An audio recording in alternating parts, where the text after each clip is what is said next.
제가 고등학교 다닐 때니까 이제 한 40년 전입니다. 지금은 우리 사람들 시민의식이 많이 좋아져서 버스를 타거나 지하철을 탈 때 줄 서서 질서를 좀 잘 지킵니다. 그래서 출퇴근 시간이 되어도 이렇게 복잡하긴 하지만 그래도 줄을 서서 이렇게 지하철을 타곤 하는데요. 40년 전만 해도 그렇지 않았었습니다. 제가 고등학교 다니면서 그때 참 고민도 많고 예민할 나이 아닙니까? 그런데 매일 아침 학교 갈 때마다 저는 저 미래에 대한 또 인생에 대한 좌절감을 참 많이 느꼈습니다. 왜 그런가 하면 제가 여러분들에게 몇 번 말씀드렸습니다마는 그 당시 아침에 출퇴근 시간에 아침에 출근 시간에 이 버스가 많은 버스잖아요. 얼마나 사람들이 많은지 그냥 꽉꽉 채워가지고 가는데 학교 가는 버스를 타려고 버스 정류장에서 기다리면 이제 사람들이 많이 모여 있습니다. 버스를 타려고. 그런데 버스가 도착해서 오면 이 버스 안에도 벌써 사람이 꽉 차 있어요. 그런데 여러분 혹시 기억하실지 모르겠습니다만은 버스가 도착하면 그 순간 전쟁입니다. 그냥 사람들이 달려들어 가지고 버스에 먼저 타려고 그야말로 참 그런 경쟁이 없어요. 그런데 저는 그 경쟁에서 늘 뒤처졌습니다. 그때마다 내가 이래가지고 앞으로 어떻게 잘 살 수 있을까? 세상이 이렇게 치열한데 내가 정말 뒤처지지 않고 잘 살 수 있을까? 그런 생각을 자주 했었습니다. 그래서 그런지 감사하게도 저는 어릴 때부터 하나님을 믿었기 때문에 그때부터 하나님의 은혜를 의지하는 그런 신앙이 형성이 되었습니다. 하나님, 세상은 이렇게 무섭고 정말 경쟁이 치열한데 이 가운데에서 제가 하나님 은혜가 없으면 어떻게 살겠습니까? 어릴 때부터 청소년 시절부터 하나님의 은혜를 늘 의지하지 않을 수가 없었습니다. 지금까지도 여전히 경쟁에 약하고 그리고 악착같이 묻혀서 하나님의 은혜만 의지하면서 살아왔는데 저는 지금까지 하나님의 은혜로 살아왔고 앞으로도 하나님의 은혜로 살 수 있다는 소망을 늘 가지고 있습니다. 세상은 여전히 경쟁이 치열하고 또 때때로 힘들고 어려운 일들이 많이 발생을 합니다. 특별히 요즘 같은 시대에 정말 미래가 염려되고 걱정되는 분들이 많이 있으리라 이런 생각이 듭니다. 특별히 오늘날 이 시대의 젊은이들 많이 낙심이 되고 자꾸 소망을 잃어가는 젊은이들도 많이 있으리라고 생각을 합니다. 얼마나 삶이 힘들고 어려운지 이 현실 가운데에서 소망을 잃지 않고 믿음 안에서 하나님의 은혜로 살 수 있다고 하는 그 믿음을 우리 모든 성도들과 또 특별히 이 시대의 젊은 청년들이 꼭 기억하시기를 주의 이름으로 축원합니다. 우리는 이 세상에 현실만 있는 것이 아니라 우리에게는 하나님의 은혜가 있다는 사실을 잊지 말고 항상 그 하나님의 은혜에 나를 맡기고 내 인생을 맡기고 살아간다면 하나님께서 반드시 여러분들을 책임져 주시고 인도해 주시는 그런 은혜의 역사들이 일어나게 될 줄로 믿습니다.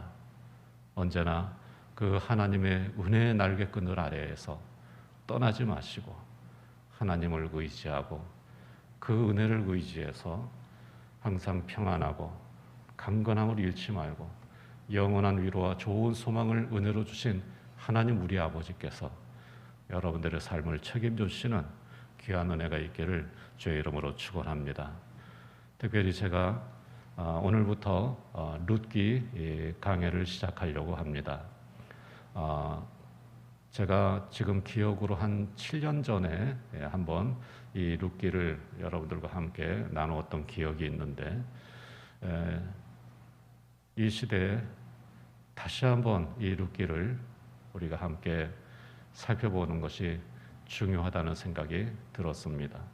새해가 되어서 소망을 가지고 시작해야 되는데, 처음에는 소망으로 시작하는 것 같지만 그러나 또 여전히 현실 속에서 살다 보면 자꾸 그 소망을 잃어가기가 쉽습니다. 그래서 오늘날 이 시대에 이 룻기의 말씀을 통해서 어두운 시대에도 소망을 가지고 믿음으로 은혜 안에 거하였던 행복한 사람들, 그 사람들을 우리가 룻기를 통해서 보고 하나님께서 우리와 함께 하시고 그 은혜 안에서 우리에게 여전히 소망이 있고 우리도 이 시대에 행복할 수 있다고 하는 그런 확신을 얻는 은혜가 있기를 주의 이름으로 축원합니다. 이 룻기에 대해서 많은 유명한 분들이 룻기에 대해서 이런 얘기를 했는데, 특별히 독일의 대문호 괴테는 룻기를 가리켜서 가장 아름답고 완전한 작품이라고 말을 했습니다.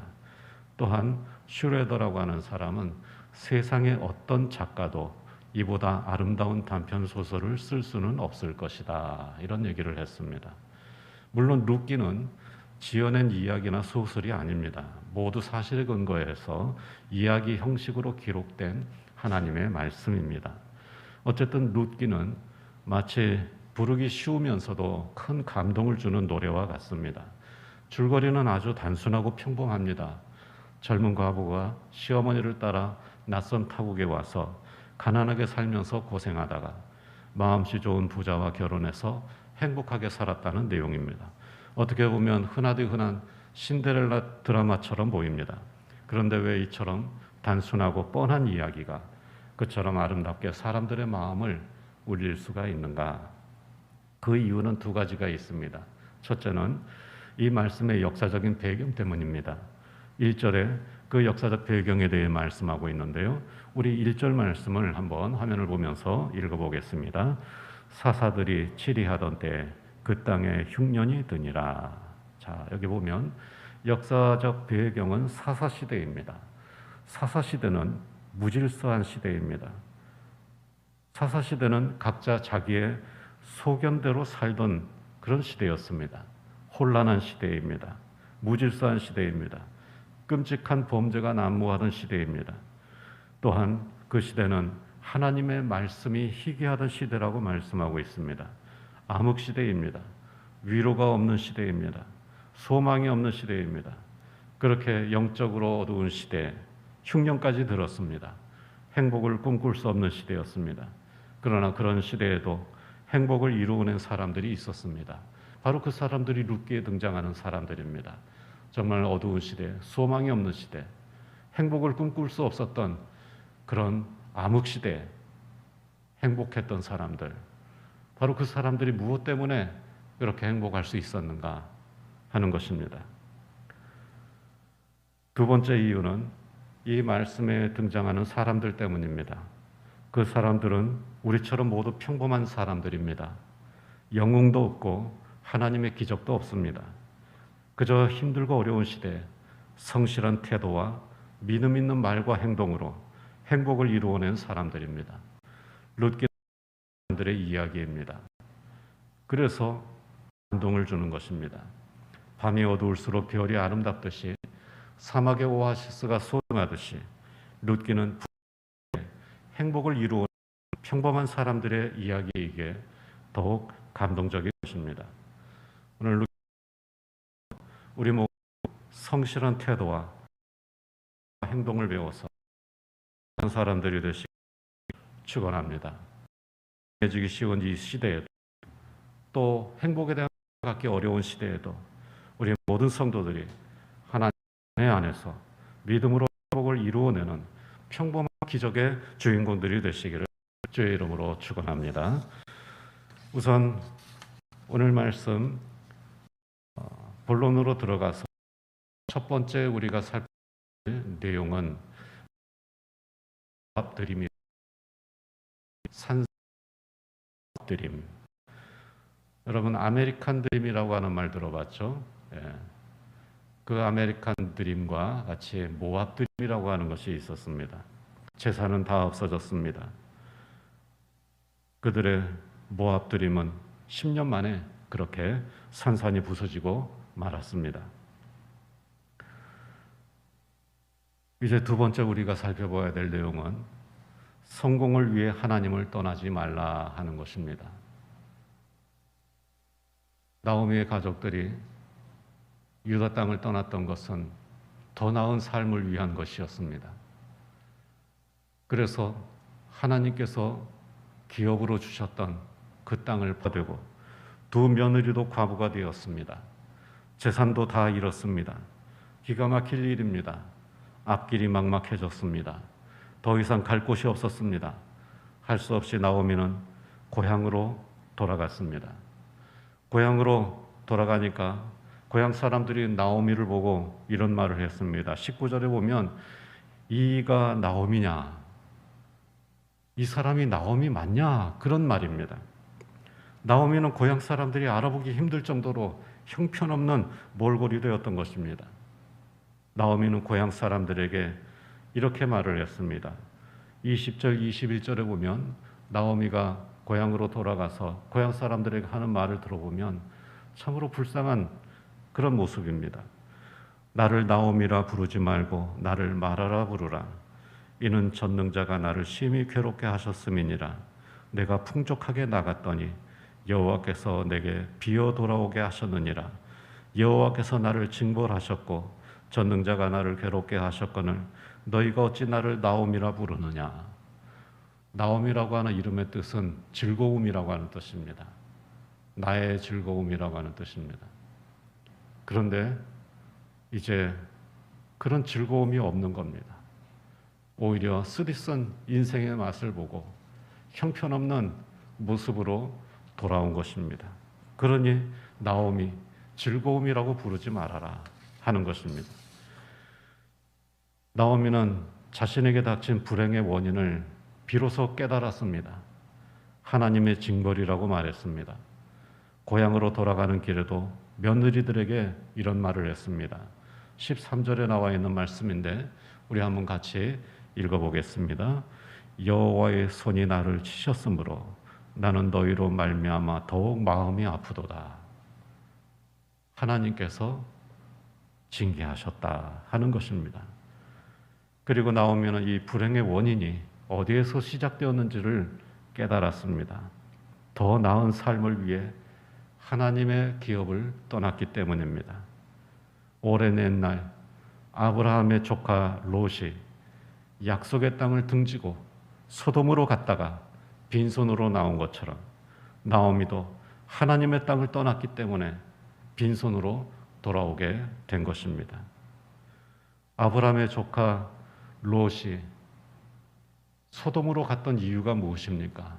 그곳이 비옥하고 살기 좋은 곳이라고 생각했기 때문입니다. 그래서 하나님께서 약속하신 땅, 그 땅을 등지고 소돔으로 갔던 것입니다. 그러나 결국 어떻게 됐습니까? 빈손으로 그 소돔을 도망쳐 나오고 말았던 것입니다. 나오미도 역시 하나님의 땅을 떠나서 더 나은 땅, 기회의 땅, 그 모압으로 갔다가 결국은 빈손으로 나오게 되었습니다.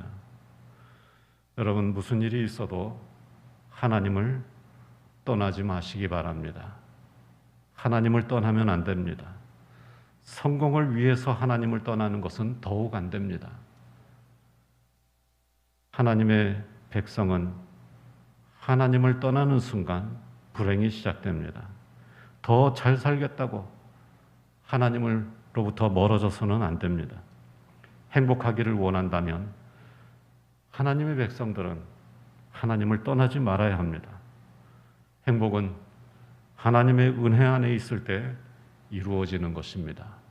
그러므로 내 인생의 성공이든 내가 품은 비전이든 그것을 드림이라고 부르든 그 어떤 이유로도 하나님을 떠나지 않는 성도들이 되시기를 주의 이름으로 축원합니다. 그리고 우리가 이제 또 세 번째로 생각해야 될 내용이 있는데 그것은 나오미가 이처럼 비참한 그런 신세가 되었음에도 불구하고 울면서라도 돌아가는 이유가 무엇인가 하는 것입니다. 울면서라도 고향으로 돌아가는 이유. 자, 여러분, 우리 그 시대를 살아왔습니다마는 1970년대 베이비붐 세대 청년들이 서울특별시로 모여들었습니다. 특별시는 그 시대에 아주 특별한 의미가 있었습니다. 기회와 성공을 상징하는 말이었습니다. 특별시로 이주한 수많은 청년들이 성공을 위해 달리고 또 달렸습니다. 맨주먹으로 고향을 떠나서 서울특별시로 모여들어서 거기에서 성공하기 위해서 닥치는 대로 일을 했습니다. 1990년대 20년이 지나서 중년이 된 그들은 고향에 갈 때 자가용을 타고 갔습니다. 그때는 명절을 앞두고 차를 사거나 바꾸는 사람들이 많았습니다. 고향에 갈 때 성공한 자신의 모습을 좀 더 잘 보여주고 싶은 그런 마음이 있었습니다. 고향을 떠났던 사람들이 고향에 갈 때에는 그런 마음이 조금 있습니다. 내가 얼마나 성공했는지, 내가 어느 정도 사는지, 그거 보여주고 싶어 하는 마음이 있었습니다. 나오미도 고향으로 갑니다. 그런데 나오미는 보리 추수할 때를 맞춰서 고향으로 돌아갔습니다. 왜 보리 추수할 때를 맞춰서 갔겠습니까? 그때 가야 이삭이라도 주워서 먹고 살 수 있기 때문입니다. 보리 추수를 마치면 바로 밀 추수가 이어지기 때문에 한동안은 떨어진 이삭을 계속해서 주워서 먹고 살 수 있었습니다. 나오미는 그렇게 빈털터리로 돌아갔습니다. 눈물이 앞을 가리고 발이 떨어지지 않았습니다. 길을 가다가 두 며느리에게 친정으로 가라고 했습니다. 가라고 하면서 울고 안 간다고 하면서 부둥켜 안고 울었습니다. 나오미는 자신이 과부가 된 것도 비참한데 두 며느리마저 과부가 되어서 과부가 된 두 며느리 그리고 과부가 된 자신 고향에 가려고 하니 더욱 서럽고 비참했습니다. 그래도 나오미는 울면서라도 고향으로 돌아갔습니다. 우리가 잘 알다시피 고향을 떠났던 사람이 고향에 돌아가려면 그래도 좀 번듯한 모습으로 가고 싶어 합니다.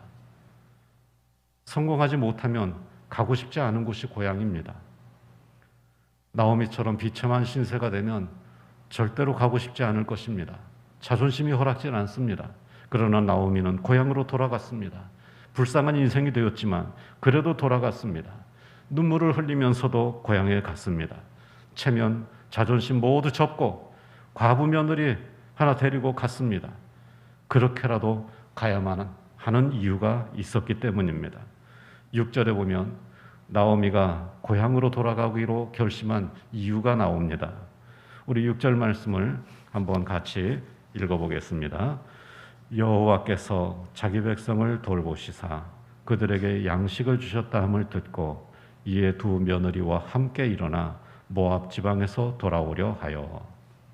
여기 보면 나오미가 고향으로 돌아갈 결심을 한 것은 하나님께서 자기 백성을 돌보신다는 소문을 들었기 때문이라는 것입니다. 여기서 돌보신다고 하는 말은 파카드라고 하는 단어인데 찾아오신다라는 뜻입니다. 그러니까 하나님께서 이스라엘 백성들에게 다시 찾아오셨다. 그래서 그들을 돌봐주신다 하는 소문을 들었습니다. 나오미는 하나님께서 자기 백성을 다시 찾아오셔서 양식이 풍성해졌다는 소문을 듣고 고향으로 돌아갈 결심을 한 것입니다. 하나님을 떠났다가 불행해진 삶을 회복하는 것은 하나님께 다시 돌아가는 것뿐입니다.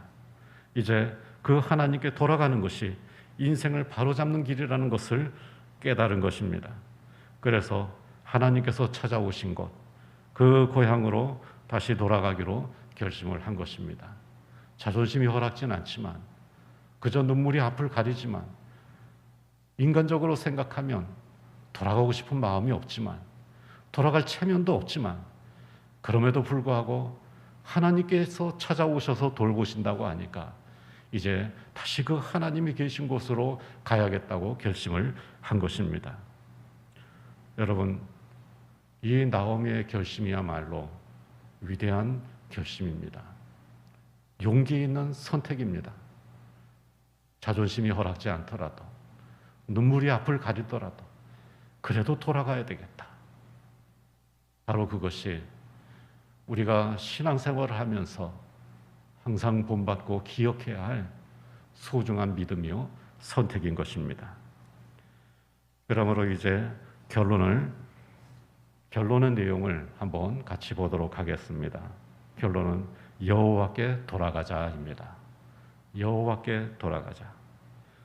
특별히 1장에는 돌아간다는 단어가 12번이나 나옵니다. 6절, 8절, 10절, 11절, 12절, 15절, 16절, 21절, 22절.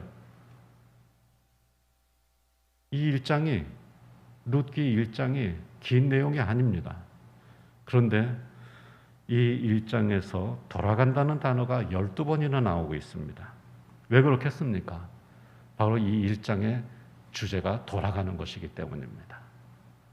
돌아가는 것입니다. 그것을 강조하고 있습니다. 룻기의 행복한 이야기는 바로 여기에서 시작되는 것입니다.